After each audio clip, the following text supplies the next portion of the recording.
on pause because it's too cold to be up in a sky bar at the moment, so that's on pause. But yeah, I've embraced 2019, and it has been ugly but nice. But it's been naughty but nice, and it's been ugly but nice. Yeah.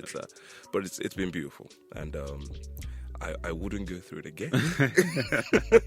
I feel you on that one as well. Not go through it again.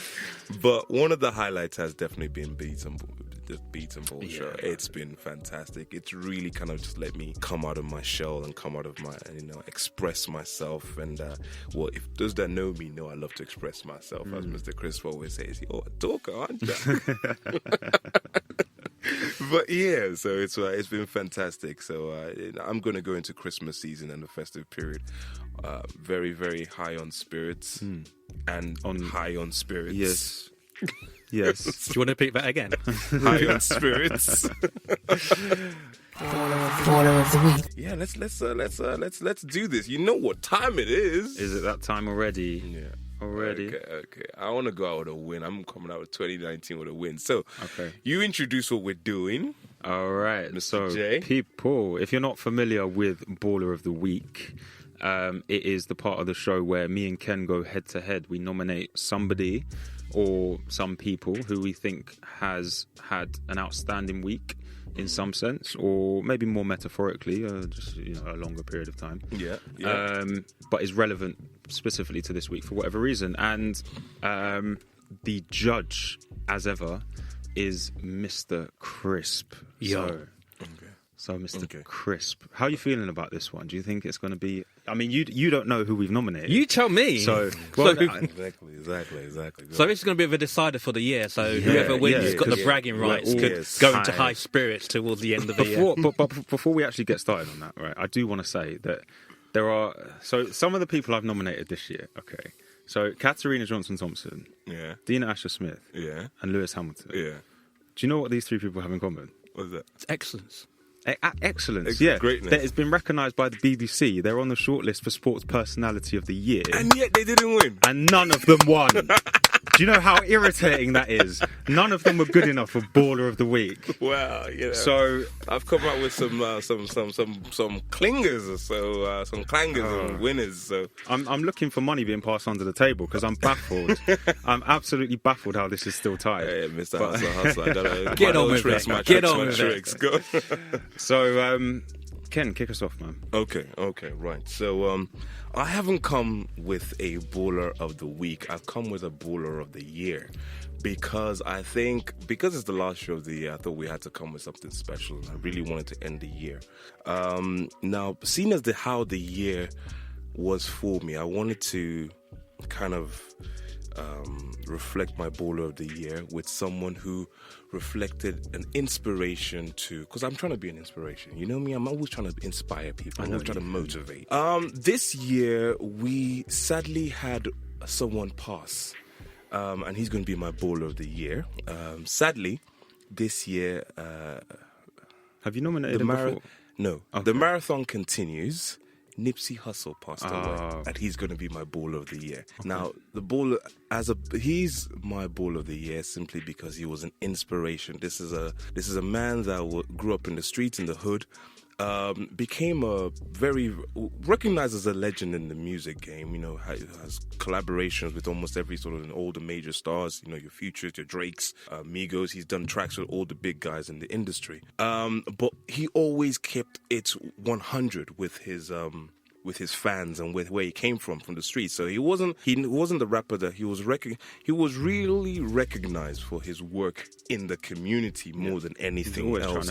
He's always trying to help people. He's always coming back to, circling around and going back to where he came from, because ultimately, as you rise, you gotta, take your people with you. You reach back down and you grab onto those who are less fortunate than you and pull them up. So my Ball of the Week, or Ball of the Year, is Nipsey Hussle. The marathon continues.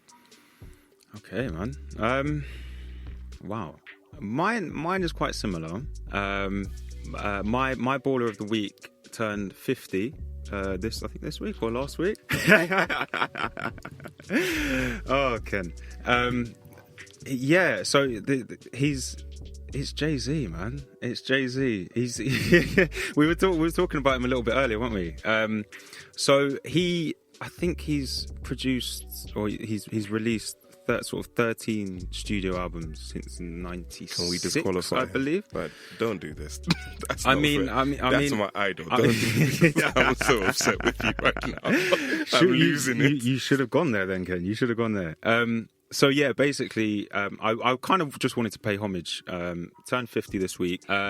What you were saying about bringing people up with you, there is a bit of controversy about what Jay-Z's done over the years. He's had his mentors. He's sort of extracted everything he could, and then he's taken the next step and kind of left them to the wayside. There is a bit of bitterness in the industry towards him from certain people, but he's always had a knack of aligning himself with the right person that will help him make that next step until he has surpassed the current level and he's on the next level. Now, obviously, it seems a given that most hip-hop artists want the money. They want the cars. They want the girls. How many of them are billionaires? Literally only him, but I think Puff just about got them, maybe. So a few years ago, you started seeing a shift in the kind of people that he was seen in public with, and it went from sort of your everyday rappers and this sort of thing, and that circle that was going to level him up to the next level. And then there's shots of him with the likes of Bill Gates and Barack Obama and these. So the point I'm trying to make is that, okay, you can be successful and you can stay hungry and stay humble, as we were talking about earlier. And I said we were going to circle back to this nice guy thing, didn't I? You can be successful, you can be a nice guy, but you can't be a billionaire if you're to be a nice guy. You have to be ruthless. And there's actually a track, I told you as well, I've been listening to a bit more Jay-Z recently. I just didn't. I don't know why I didn't. So there's a track at the end of Reasonable Doubt, his first album called Regrets, and whether he predicted it or not, he said in that track, you have to learn to live with regrets. You will lose people on the way to the top. You will have to ditch people, and you just have to be ruthless, man. And you have to learn to live with regrets. So that's it, man. He's got himself to where he is, a lot of people would say off of his own back and off of his own business acumen, and that all started with him being a drug dealer and all this sort of stuff. But you can't ignore the way he's got there, and it's ruthless, it's cutthroat. He is a business man, and he's my baller of the week. Jay-Z, Hove, happy birthday, brother. 50, keep going, man. Nipsey Hussle or Jay-Z? Let's go. I think we kind of know the answer to this. I wanted to finish 2019 strong. You know how long it is since I've won one of these. Do you know what? I think that's jab, jab, hook, knockout, done. Ken. How can you actually... Ken. He used my idol against me. That is wild. I'm going for the man that owns a Basquiat, who owns a Warhol. Come on. Come on, Ken. Come on. Look me in the face, Ken. I don't like you right now. So, the champion regaining his crown for this, for the year. Yeah, okay. Say it. Is it the 2-time? The 3-time? As many times as it needs. As many, all the time. Where it was 3-3 because anyone won, so it's 3-3 at this moment. But you're gonna have to take it home. Okay, I'm gonna just take the L. Take the L. So the winner by a landslide victory is JR, the beatmaker.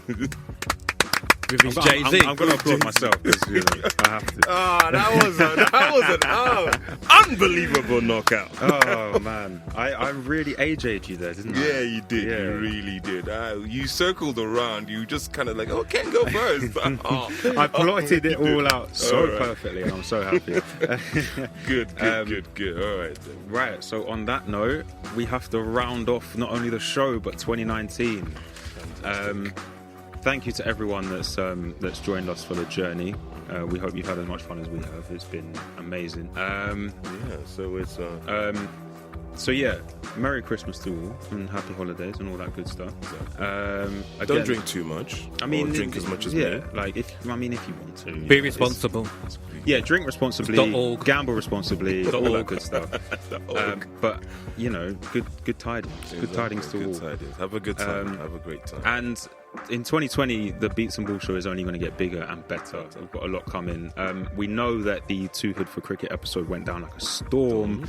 So we're going to be doing a few more shows along that lines. And if you want to chuck in some sports that you think maybe we should discuss and maybe try and educate ourselves on, then feel free to do so. Please do. Sounds like football's one of them. You can find us on Instagram, Beats and Balls, Facebook, Beats & Balls, Beats and Balls. And yeah, that's about it. So yeah, don't forget to go and subscribe and like and tell your friends and all that good stuff. Again, we really appreciate the support. Anyone else got any words before we close? Yeah, that's all we need. I mean, you can always find us. Send us messages, tweet us, presents. Instagram us, presents. Yeah. Yes, I'm always available for presents. Find me on Insta. I think Ken wants you to buy him some drinks. By the sound of it, drinks, especially after that humiliating defeat. To console his sorrows. That hurts. Sorry, man. Sorry. Anyway, and on that note, Ballers out.